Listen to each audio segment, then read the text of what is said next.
कल था match RCB versus KKR. तो आपने देखा कि आरसीबी जीत गई है और आरसीबी वाले हो गए थे बहुत खुश। तो आओ उसी मैच की कुछ चीज़ों को लेकर हम लोग सीखते हैं इंग्लिश, ठीक है। तो अब यहाँ पर आपको सब खुश खुश दिख रहा है, तो चलो खुशी की हम लोग ईडियम और फ्रेजेस देख लेते हैं इससे रिलेटेड। अगर कोई कहे कि है इंसान on cloud nine, on cloud nine का मतलब होता है कि कोई बहुत ज़्यादा खुश है, ठीक है। अगर हमने कहा I am on cloud nine तो मतलब हम बहुत खुश हैं, ठीक है। फिर उसके बाद है walking on air. Walking on air का मतलब भी यही होता है कि कोई बहुत ज़्यादा खुश है। फिर उसके बाद है बीमिंग विथ जॉय। इसका मतलब भी यही होता है कि कोई बहुत ज़्यादा खुश है, बहुत ज़्यादा खुशी दिखा रहा है। तो ये सारे जो इडियम्स है ना, उन सब का मीनिंग कहीं ना कहीं खुशी से ही रिलेटेड होता है, ठीक है। तो आपको ये चीज़ ध्यान में रखनी है। फिर उसके बाद है feeling on top of world. अब अगर आप कहें कि दुनिया के टॉप पर हो, कब हो गए? जब आप बहुत ज़्यादा खुश हो गए, तभी तो आपको इस तरह से लगता है ना कि आज मैं ऊपर, वही वही वाला है। तो ये feeling on top of world का मतलब भी क्या होता है कि जब इंसान बहुत ज़्यादा खुश या बहुत ज़्यादा सक्सेसफुल फील कर रहा हो। फिर उसके बाद इन सेवेंथ हेवन, सातवें आसमान पर, इसका भी मतलब यही होता है इन सेवन हेवन, सातवें स्वर्ग पर, हेवन, ठीक है। इसका भी मतलब सेम है कि बहुत ज़्यादा खुश है, इसी तरह। तो मतलब ये पांचों का मतलब कहीं ना कहीं आपको, अगर आपको किसी को एक्सप्रेस करना हो कि हम बहुत ज़्यादा खुश हैं इस टाइप का, तो आप इनमें से कोई भी यूज़ कर सकते हो। On cloud nine, walking on air, beaming with joy, feeling on top of the world, in seventh heaven, ठीक है। तो ये हमारा हैप्पी वाला ख़त्म होता है। अब हम चलते हैं थोड़ा आगे।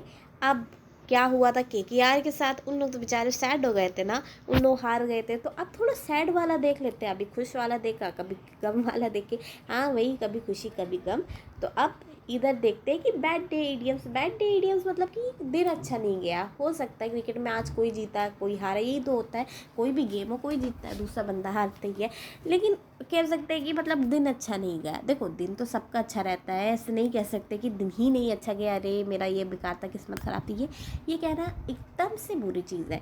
क्योंकि क्रिकेट हो या गेम हो, कोई जीतेगा तो कोई हारेगा, तो इसको अच्छे से ग्रेसफुली एक्सेप्ट करना चाहिए। खैर हम लोग अभी पढ़ रहे हैं बैड डे इडियम्स। मतलब अगर कोई कहे कि हाँ आज दिन अच्छा नहीं गया इस तरह से, तो इसको किस तरह से हम लोग बोल सकते हैं? तो जैसे बोलेंगे हैविंग अ मेल्ट डाउन, यानी कि completely losing controls of one's emotion often due to stress और frustration. Having a meltdown, जैसे मेल्ट डाउन समझ दो, वो आपके पास मोमबत्ती होते हैं ना, उसको जला दो तो एकदम देखो एकदम पिघल जाती है, उसी तरह। तो हैविंग अ मेल्ट डाउन का मतलब होता है कि भावनात्मक रूप से टूट जाना। मतलब कि कभी कभी बहुत ज़्यादा इससे हो जाता है ना, गम बहुत ज़्यादा बढ़ जाते हैं तो इंसान कहता है एकदम से हम टूट गए, तो उस तरह से। रेनिंग ऑन समवन्स पैरेड, अब इसका मतलब होता है स्पॉइलिंग और रूइनिंग समवन्स प्लान्स और इवेंट। मतलब किसी के जश्न को ख़राब करना, ठीक है। मतलब कोई बहुत ज़्यादा खुश हो, आराम से शादी वादी कर रहा हो, बीच में किसी की एंट्री हुई, वही टीवी वाली एंट्री हुई, उसने कहा अरे ये तो मेरा हस्बैंड था, इस टाइप से, यही सब जो टीवी में दिखाता है, तो उसको आप कह सकते हो, इसका मतलब यही होता है कि स्पॉइलिंग और रूइनिंग समवन्स प्लान्स और इवेंट, किसी की कोई प्लान था या इवेंट था उसको ख़राब कर देना। फिर है having a bad hair day, having a day when everything seems to be going wrong. Bad hair day मतलब, इसका मतलब होता है बुरे बालों का दिन। अब बुरे बालों का दिन क्या होता है? देखो हिंदी में इस तरह से लिखा है कि आपको थोड़ा याद रहे, वरना बुरे बालों का दिन भी इसको कहेंगे having a bad hair day. इसका मतलब होता है कि एक ऐसा दिन जिसमें आपको लगा अरे यार सभी चीज़ तो ख़राब जा रही, सुबह से देखो ये ख़राब हुआ, वो ख़राब हुआ, वो ख़राब हुआ, आज का सब ख़राब जा रहा। कहते हैं ना कि क्या देख के उठे थे सब ख़राब जा रहा। लेकिन ये सब ऐसे मतलब ये सारी बात ही गलत है। ऐसा कुछ नहीं होता कि किसी को देख कर उठे थे तो दिन ख़राब किया या कुछ ऐसा, ऐसा बिल्कुल भी नहीं होता। कभी अच्छा जाता है, कभी बुरा जाता है, यही तो है ना, कभी खुशी कभी गम। तो हमेशा अच्छा जाएगा तो भी आप भूल जाओगे, दूसरों के गम को आप रिलेट ही नहीं कर पाओगे, है ना। तो इस वजह से गम भी अपनी ज़रूरत होती है। गम में आप जो है ना, आप दूसरे से रिलेट तो कर पाते हो, आप दूसरों के गम को समझ तो पाते हो। तो इसलिए उससे भी आपको एकदम वो नहीं कहना चाहिए अरे यार सब ख़राब गया, मेरी किस्मत ख़राब है क्या। ये जो लोग कहते हैं ना, वो तो सबसे ज़्यादा पागल है। क्योंकि सबके साथ कुछ ना कुछ अच्छा होता है, बस आपको उस चीज़ को पहचानना होता है। फिर आते हैं having a bad hair day, हो गया हमारा। फिर है feeling down in the dumps, feeling extremely sad और डिप्रेस। कभी कभी हो जाता है ना, मानो रिजल्ट निकला और रिजल्ट हो गया, आप अगर किसी का रिजल्ट हो, आप क्यों किसी का भी रिजल्ट हो, कोई फेल हो गया तो उसके लिए देखो एक्सट्रीमली सैड और डिप्रेस्ड। अब जाहिर सी बात है सैड तो हो जाएगा, कुछ बच्चे तो पूरे साल नहीं पढ़ते लेकिन रिजल्ट वाले दिन फिर भी उनको दुखी होता, क्यों? क्योंकि पापा से पढ़ता है उनको 1-2 थप्पड़, तो इस वजह से उन लोग को उस चीज़ का गम रहता है। तो खैर, feeling down in the dumps का मतलब फीलिंग एक्सट्रीमली सैड, बहुत ज़्यादा दुख होना, ठीक है। फिर उसके बाद है having the blues, feeling sad and depressed often due to a specific reason और सिचुएशन।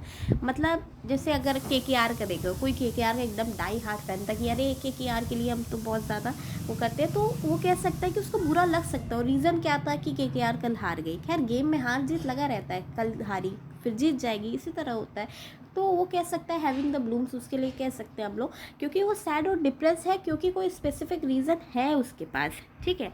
तो ये हमारा हो जाता है, ये 5 जो है वो बैड डे इडियम्स, मतलब बुरा से कुछ बुराई से या कुछ दुखी है, इन सब से रिलेटेड ये सारी चीज़ें। तो इन सबको थोड़ा अपने दिमाग में रखना। फिर आगे बढ़ते हैं। अब इससे क्या दिख रहा है, ये हो रहा है मैच, और मैच में लोग होते हैं एक्साइटेड, फैन ज़्यादा एक्साइटेड होते हैं, है ना। चाहे किसी का भी मैच हो, KKR वर्सेस RCB, किसी का भी हो, उससे ज़्यादा जो खेलते हैं उनसे ज़्यादा तो उनके फैंस ही एक्साइटेड होते हैं। तो अब चलो एक्साइटमेंट के इडियम्स देखते हैं। बस्टिंग विथ एक्साइटमेंट का मतलब उत्साह से फटना, है ना। अब इसका मतलब क्या है, देखो, एक्सट्रीमली एक्साइटेड एंड इंथुसियास्टिक, मतलब बहुत ज़्यादा एक्साइटेड कि हाँ हाँ हो।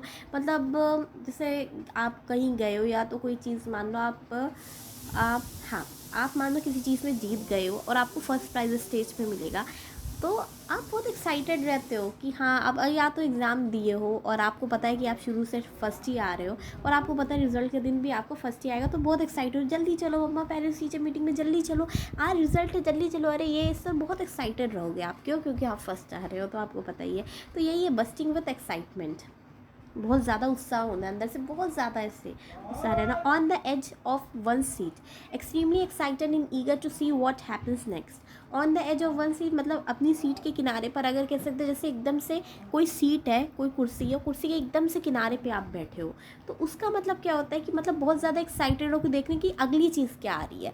कि मतलब अगर मानो कोई गेम हो रहा है जिसमें आप, जैसे सुपर मारियो ऐसा गेम होता था ना, जिसमें हम लोग लेवल 1 पहले जीत गए, फिर उसके बाद सेकंड पे गए, थर्ड पे गए, इस तरह से। तो हम लोग एक्साइटेड होते थे कि अच्छा, ईगर भी हो सकते, इंतज़ार भी करते थे, अच्छा ये वाला जीत गए, आगे क्या होगा, आगे कैसे क्या लेवल होगा, उसमें क्या क्या टफ आएगा, है ना। तो हम लोग जो है ना बहुत एक्साइटेड रहते थे कि ये वाला जीत गया, अब दूसरा वाला देखते, दूसरे में क्या होगा, दूसरे क्या रहेगा, तीसरे में क्या होगा। तो यही है on the edge of one seat, ठीक है। फिर है jumping for joy. Jumping for joy मतलब होता है extremely happy and excited often to the point of jumping up and down, मतलब कुछ एकदम खुशी से एकदम उछल कूद करने लगते हैं ना एकदम से। अब ये उन लोग रिलेट कर सकते हैं जिनके जो है ना बच्चे जीतते वीतते हैं कोई चीज़, तो वो जो पेरेंट्स होते हैं ना, वो जो ना खुशी के मारे इसे एकदम जंप करने लगते हैं, अरे मेरे बच्चे का हो गया, अरे मेरा बच्चा ये बन गया, वो बन गया। तो इस तरह से जंपिंग हो जाए, मतलब बहुत ज़्यादा खुश होना, इतना कि ऐसे लग रहा है कि ऐसे मतलब उनसे रहा नहीं जा रहा खुशी को एक्सप्रेस करना, कि ऐसे कूद जाए, उस टाइप से आनंद से कूदना, ठीक है। फिर है thrilled to bits, extremely excited and pleased, मतलब कि इसको अगर हिंदी देखो, हिंदी जो है ना टुकड़ों में रोमांचित है, हिंदी जो है ना, जो वर्ड्स है उसी का ट्रांसलेशन है। तो हिंदी में बस आपको समझाने के लिए, तो ऐसे हिंदी में नहीं जाना। हिंदी के भी इस तरह से इडियम्स होते हैं, वो अलग होते हैं। हिंदी में मुहावरे जो पढ़ते हो, तो ये मुहावरा नहीं लिखा है, इसकी बस आपको मीनिंग ऐसे हिंदी में लिखी है। थ्रिल टू बिट्स मतलब बहुत ज़्यादा एक्साइटेड और प्लीज्ड होना, मतलब बहुत ज़्यादा एक्साइट, सारे एक्साइटमेंट ही वाले सब बता रहे कि कितना एक्साइटेड है, ठीक है। फिर है champing at the bit, extremely eager and excited to start something.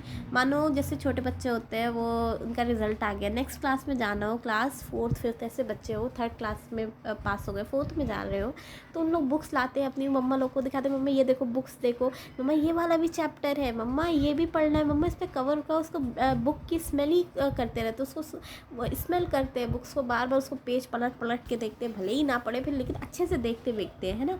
तो वो क्या होता है कि extremely eager and excited to start something, कोई चीज़ को शुरू करने से पहले ना बहुत ज़्यादा ईगर होते हो, और जो है ना बेचैन होते हैं, है ना, ईगर बेचैन होते हैं और एक्साइटेड होते हैं। तो वही है हमारा चैम्पिंग एट द बिट। तो अब ये सारे जो इडियम्स एंड फ्रेजेस हैं वो याद रखिएगा। कभी से ऐसे केसेस आए, कभी आप एक्साइटमेंट में हो, कभी आप खुश हो, तो इन सबको यूज़ करना। जैसे कि हम कहें कि आज हम बहुत खुश हैं, तो हम कहेंगे ये अगर हमने कहा कि वो बहुत खुश है तो कह सकते हैं she is on cloud nines, है ना। तो शी इज़ वेरी हैप्पी बोलते हो तो आप थोड़ा और आगे सीखो, शी इज़ वेरी हैप्पी, आपको she is on cloud nines, ठीक है।